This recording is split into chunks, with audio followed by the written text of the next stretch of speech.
Tadi sudah saya kenalkan kalau saya Pritmawati. Jadi ini sedikit profil dari saya. Saya menempuh pendidikan di salah satu universitas di Malang di prodi biologi dan fokus studi saya di bidang mikrobiologi. Mempersingkat waktu, mari kita memasuki sesi materi. Oh ya, karena ini bertepatan dengan hari kedua, ya puasa lagi menjalankan. Semoga teman-teman yang menjalankan tetap semangat dalam mengikuti materi untuk beberapa jam ke depan. Ya, tadi adalah sel, dan ketika sel yang memiliki bentuk dan fungsi yang sama bergabung, maka mereka akan terbentuk menjadi suatu jaringan. Nah, definisi dari jaringan sendiri memang adalah kumpulan sel memiliki bentuk dan fungsi yang sama. Di layar ini kita bisa melihat terdapat gambar irisan yang ditampilkan pada layar. Terdapat beberapa jaringan yang menyusun akan kotil. Jaringan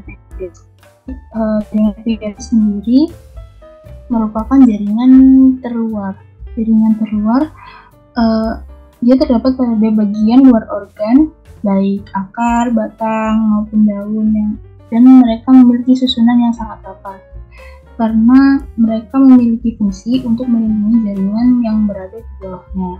Kemudian selain untuk melindungi jaringan yang berada di bawahnya, jaringan epidermis juga memiliki beberapa bentuk derivat atau turunan. Salah satunya adalah stomata yang bisa kita lihat di gambar irisan dari jaringan daun. Stomata ini merupakan turunan dari jaringan epidermis yang memiliki fungsi untuk terjadinya respirasi pada daun. Kemudian di sini kalau di jaringan daun, dia jaringan keluarnya bukan epidermis, akan tetapi jaringan kutikula. Nah, jaringan kutikula ini bukan merupakan derivat epidermis, akan tetapi dia terbentuk karena adanya modifikasi lipid pada dinding sel. Nah, selain jaringan epidermis, terdapat jaringan yang selalu membelah karena sel-selnya selalu membelah, yakni jaringan meristem. Jaringan meristem itu terdapat di antara xilem dan phloem.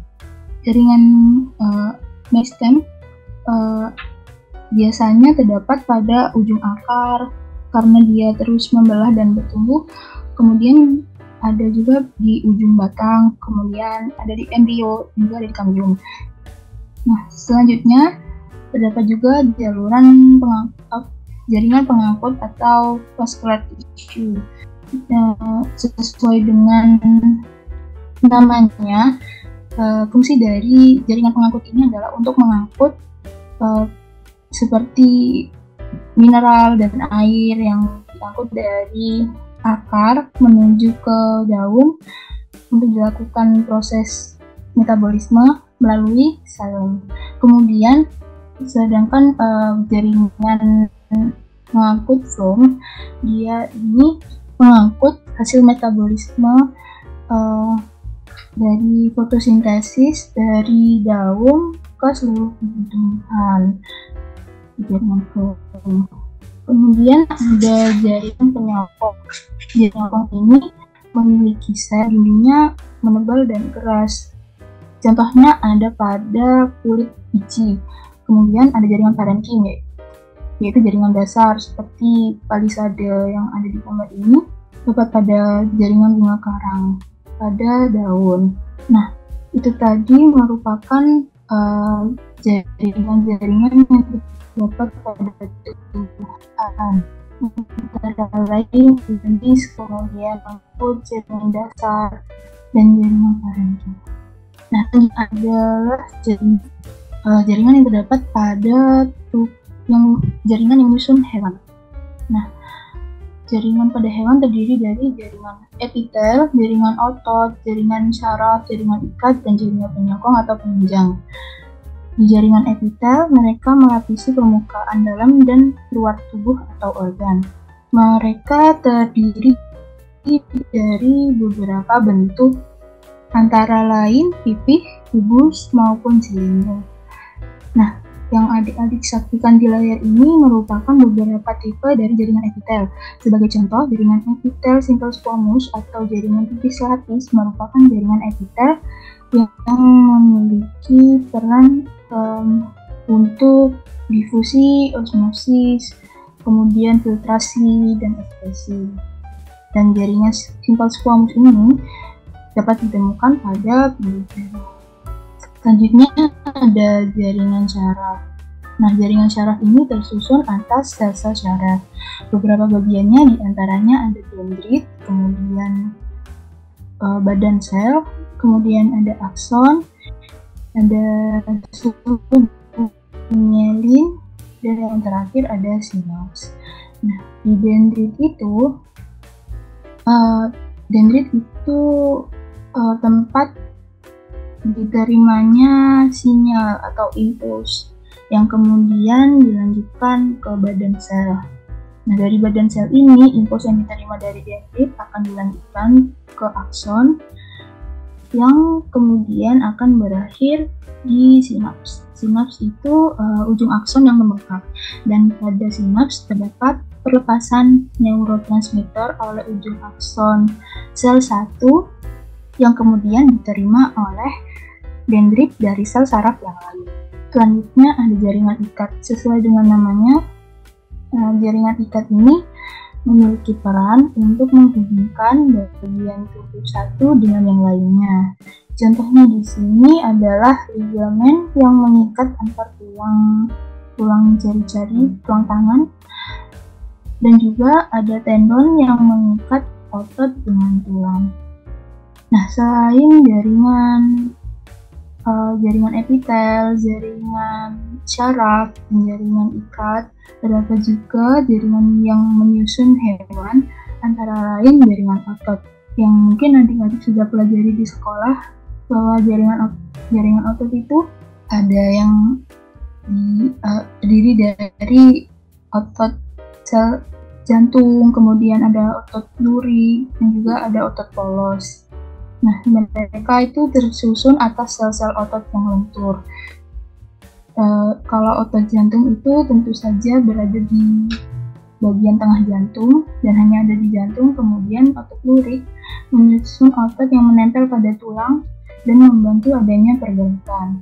Sedangkan untuk otot polos, mereka tersebar di seluruh organ tubuh seperti saluran pencernaan, kemudian ada kandung kemih, dan saluran yang lain.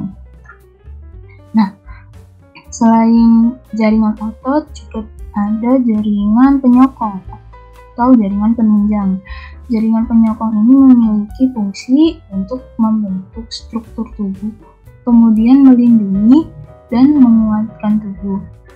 Jaringan penyokong itu terdiri dari tulang dan tulang rawan. Nah, setelah jaringan ini berkumpul, mereka akan membentuk organ.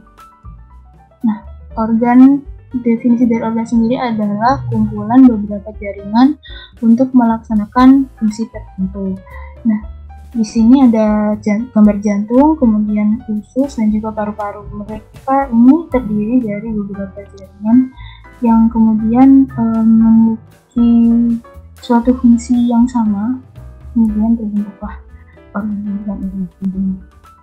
Nah, ini ada hewan, contohnya ada jantung, paru-paru, usus besar, usus 12 jari, dan lain-lain. Kalau di tumbuhan, organ itu terdiri dari daun, kemudian batang, akar, bunga, dan juga buah.